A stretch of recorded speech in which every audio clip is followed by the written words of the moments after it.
Hello, my name is TeloYouth, and I am from Seal Beach, California. I am 78 years old, and I have been taking TeloYouth for 3 months. A friend of mine, a doctor of Korean medicine, introduced me to this product. She had a reservation for a cataract surgery. However, the ophthalmologist said there was no need to conduct the surgery anymore.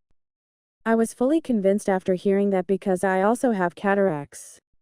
My eyes were so dry and in pain, so I had to keep my eyes closed from time to time.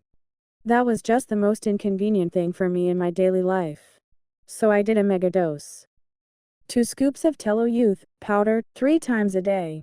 2 TeloYouth capsules 3 times a day. So technically, that's about 30 capsules of TeloYouth per day.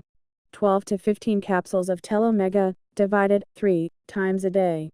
And after maybe a month or so, my eyes started to feel more comfortable, and I didn't need to rest them anymore. And I went in to get new glasses. The eye doctor took a look and told me that my vision had improved tremendously. He used to tell me that my vision could never come back or improve. It will only get worse. And he said it has miraculously gotten better. I am so grateful. I take TeloYouth every day with a heart of joy and thankfulness. I have been taking it for 3 months now, so there are many other health improvements. But I will conclude this video with just my vision today. Thank you.